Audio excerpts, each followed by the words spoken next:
Selamat siang, selamat sore. Selamat bertemu kembali dalam kuliah Matematika Teknik. Hari ini adalah kuliah yang ke-11. Materi yang dibicarakan adalah integrasi numerik. Pada kuliah yang lalu sudah kita bicarakan integrasi numerik dengan metode trapesium, baik itu trapesium 1 bias maupun trapesium dengan banyak bias. Pada hari ini kita akan bersama-sama belajar penggunaan integrasi numerik dengan metode Simpson sepertiga dan Simpson 3/8 serta gabungan dari kedua metode tersebut. Selanjutnya marilah kita simak materi kuliah pada hari ini.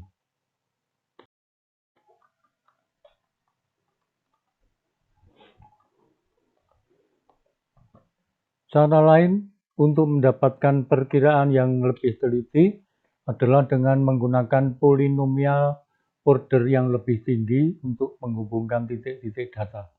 Jadi kalau pada metode trapesium kita hanya menggunakan 2 buah titik saja. Nah, di sini kita bisa tambahkan 1 titik tambahan di antara FA dan FB. Maka ketiga titik itu dapat kita hubungkan dan akan membentuk sebuah fungsi parabola yang seperti terlihat pada gambar dari aturan Simpson, yaitu gambar A. Jadi ini titik yang kita tetapkan awal adalah A dan B, kemudian kita tambahi 1 titik lagi. Maka di sini akan dapat kita bentuk sebuah fungsi baru. Atau dengan menggunakan 2 titik tambahan, sehingga akan diperoleh 4 buah titik, dan ini akan menghasilkan polinomial yang ordernya lebih tinggi. Bila terdapat 2 titik tambahan dengan jarak yang sama antara FA dan FB, maka keempat titik tersebut dapat dihubungkan dengan menggunakan polinomial order 3. Inilah yang kemudian nanti akan kita kenal sebagai metode atau aturan Simpson Simpson. Yang pertama adalah aturan Simpson sepertiga. Dalam aturan Simpson sepertiga digunakan polinomial order 2 atau persamaan parabola yang melalui titik fxi-1 dan fxi plus 1 untuk mendekati rumus. Rumus Simpson dapat diturunkan berdasarkan deret Taylor. Untuk itu dipandang perlu untuk melihat integral sebagai berikut. Jadi Ix sama dengan integral fx dx dengan batas dari A sampai X.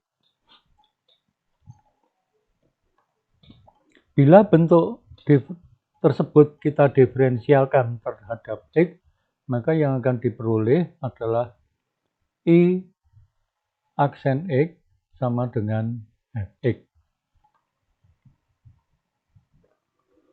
Dengan memperhatikan gambar dan persamaan 6-12, maka persamaan Taylor-nya menjadi seperti ini. Jadi di antara A dan B itu kita tambahkan xi-1. Jadi di sini ini adalah xi, A, xi plus 1, di sini xi. Jadi seperti terlihat pada gambar, nilai fxi plus 1 merupakan luasan di bawah fungsi fx dengan batas antara A dan xi plus 1. Sedangkan nilai I xi-1 adalah luasan antara batas A dan xi-1. Jadi ini bagian yang kita arsir, kemudian yang ini dengan arsiran yang menyilang, ini adalah bagian xi-1. IXI plus 1 sama dengan XI plus delta X. Maka bentuknya menjadi seperti ini. Ini dari deret Taylor. Jadi IXI plus 1 sama dengan IXI plus delta X Fxi ditambah delta X kuadrat per 2 faktorial F aksen XI ditambah delta X pangkat 3 per 3 faktorial F double aksen XI dan seterusnya. I XI min 1 sama dengan XI min delta X. Hasilnya adalah IXI min 1 sama dengan IXI min delta X Fxi plus delta X kuadrat per 2 F aksen XI dan seterusnya.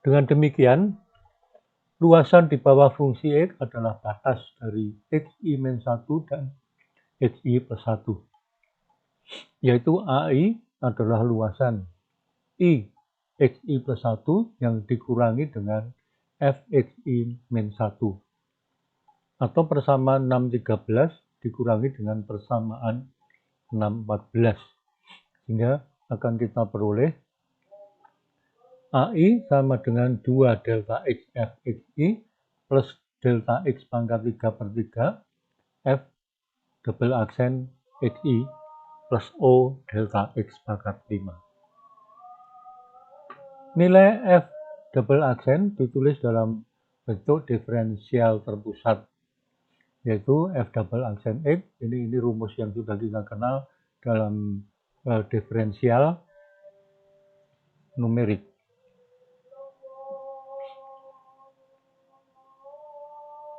Kemudian kita substitusikan ke dalam persamaan 616 untuk menuliskan dan memudahkan. Jadi AI sama dengan 2 delta X Fi plus delta X per 3 Fi plus 1 min 2 Fi plus Fi plus 1 dan seterusnya. Atau kita tuliskan menjadi bagian ini. Jadi AI sama dengan, saya hilangkan yang lain. AI sama dengan delta X per 3 kalikan Fi min 1 plus 4 Fi plus Fi plus 1 plus ini kesalahan. Ini yang kemudian kita namakan sebagai metode Simpson sepertiga. Jadi kenapa dikatakan Simpson sepertiga? Karena delta X-nya itu kita bagi dengan 3. Pada pemakaian satu bias, itu akan kita peroleh persamaan 616, yaitu AI sama dengan B min A per 6, kalikan FA plus 4FC plus FB. Jadi A adalah ujung kiri, B adalah ujung kanan, dan C itu tengah. Ingat bahwa delta X di sini adalah sama, kiri dan kanan itu sama. Jadi titik C ada di tengah-tengah antara A dan B. Kesalahan pemotongan yang terjadi adalah min 1/90 delta X pangkat 5 F 4 aksen. Karena delta X sama dengan B min A per 2, jadi ingat di sini antara A dan B itu kita bagi 2. Kita lihat pada contoh 4, untuk menggunakan Simpson sepertiga untuk menghitung I sama dengan integral E pangkat X dx. Jadi ini fungsi X-nya bisa digantikan persamaan apapun. Dalam contoh ini saya menggunakan E pangkat X. Nah, penyelesaiannya dengan menggunakan persamaan bidang ini. Jadi AI sama dengan B min A per 6, kalikan ini kiri, ini kanan, ini tengah. Kiri itu 0, kanan itu 4, dan tengahnya 2. Jadi kita kalikan 4.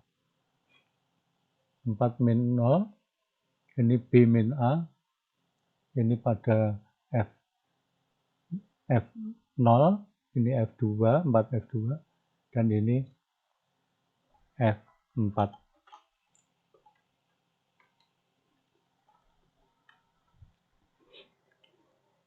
Hasilnya adalah 56,7696. Kesalahan terhadap nilai eksaknya sudah cukup kecil, yaitu 5,917%.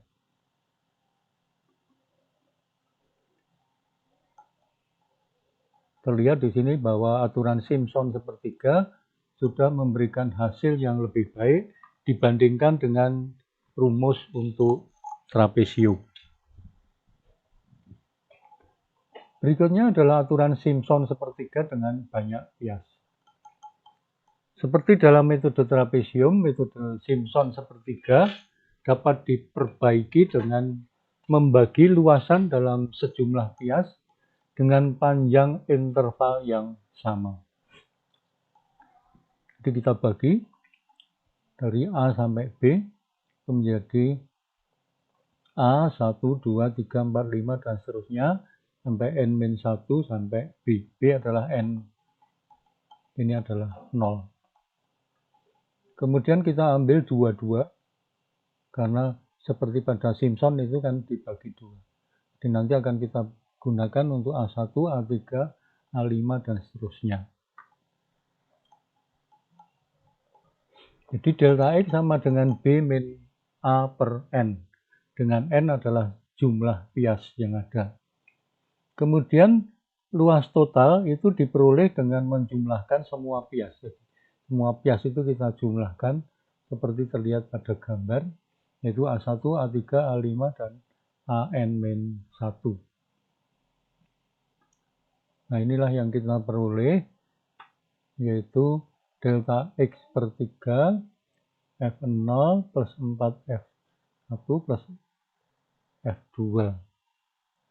Kemudian ditambah lagi dengan dan seterusnya. Atau kemudian kita sederhanakan, kalau ini kita gunakan, maka menjadi integral f(x) dx dari A sampai B, yaitu delta X per 3. Ini yang kiri, ini kanan, ini ganjil, ini genap. Untuk yang ganjil kita kalikan 4, yang genap kita kalikan 2. Jadi disinilah untuk yang banyak bias. Jadi sesuai nomornya tadi, ini yang nomor ganjil, ini nomor genap.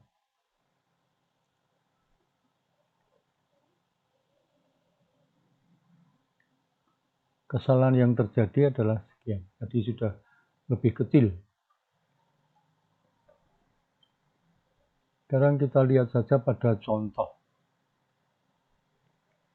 Kita akan hitung, masih menggunakan persamaan yang sama, tapi delta X-nya adalah 1. Sehingga dari 0, 1, 2, 3, 4. Kita gunakan langsung persamaannya. Jadi ini A, ini B, ini yang ganjil, ini yang genap.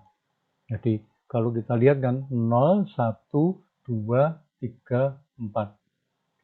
Jadi 0 dan 4 itu masuk ke sini, 1 dan 3 kalikan 4, yang 2 kalikan 2. Yang genap. Jadi tergantung kita membaginya menjadi berapa. Yang perlu dipahami di sini adalah pembagiannya harus genap. Nah, kesalahannya menjadi 0,5%. Jadi sudah sangat kecil, sudah mendekati dengan nilai eksaknya.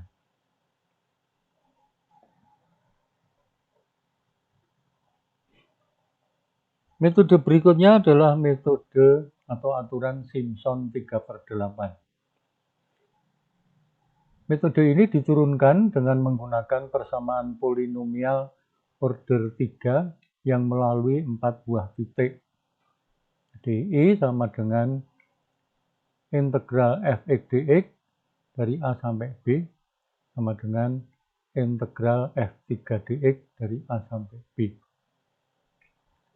Nah, dengan cara yang sama seperti pada aturan Simpson sepertiga, itu kita peroleh rumusnya. Jadi 3 delta X per 8, X0, 3 Fx1, 3 Fx2, Fx3. Ini kiri, kanan, ini yang ada di tengah.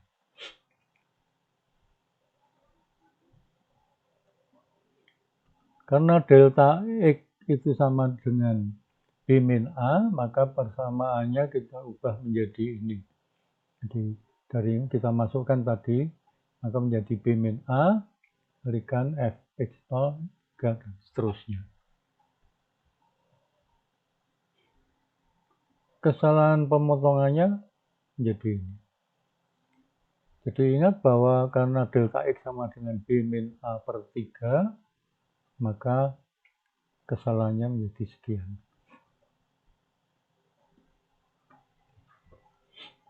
Metode Simpson sepertiga pada umumnya lebih disukai karena ketelitian order 3 itu hanya memerlukan 3 buah titik saja dibandingkan dengan metode Simpson 3/8 yang membutuhkan 4 titik.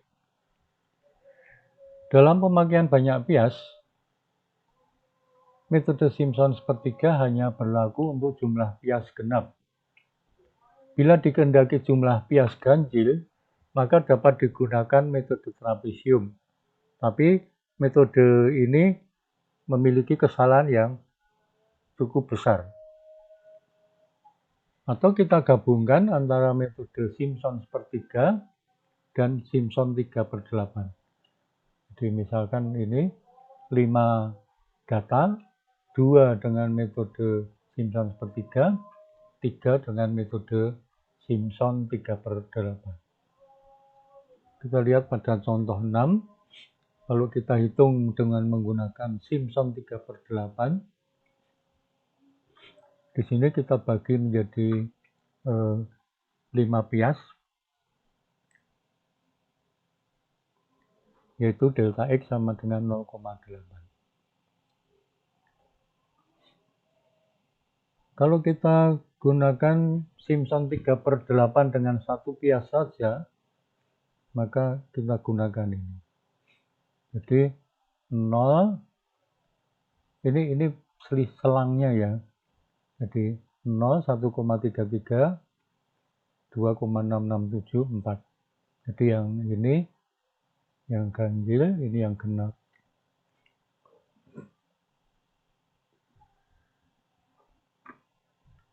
Dengan 1, 2, 3. Diperoleh 55.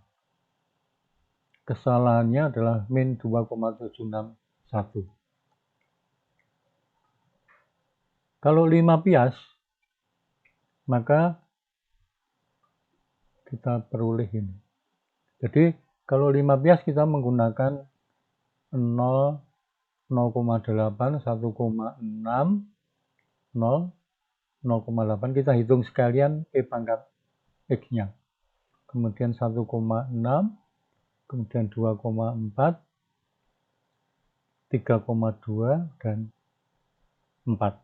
Nah, yang 2 bias ini kita gunakan Simpson sepertiga, kemudian dari 1,6 sampai 4 itu kita gunakan 3 bias, yaitu untuk Simpson 3/8. Ini yang tadi, yang 2 bias, ini 0, ini 0,8, ini 1,6. Kita kali ini, kita peroleh ini. Yang tengah kita kalikan 4. Kemudian untuk yang Simpson 3/8, jadi 2,4, selisihnya tadi ya. Ini dari 0 sampai 1,6, ini 1,6 sampai 4. 4 dikurangi 1,6 itu 2,4. Jadi ini B min A-nya. Kemudian ini ada pada 1,6, ini ujung kiri, ini ujung kanan, pada 4, ini pada berapa tadi? 2,4, ini 3,2. Masing-masing kalikan 3, kalikan 3/8. Hasilnya 49. Kemudian kita gabungkan, kita jumlahkan antara Simpson sepertiga dan 3/8. Maka hasilnya adalah 53 sekian. Kita bandingkan kesalahan terhadap nilai eksak. Nah, ini hasilnya sudah sangat kecil, sudah mendekati nilai eksaknya. Jadi demikian materi untuk kali ini. Semoga dapat dipahami dengan baik. Kita sudah menyelesaikan metode integrasi numerik. Sampai ketemu lagi dalam kuliah berikutnya.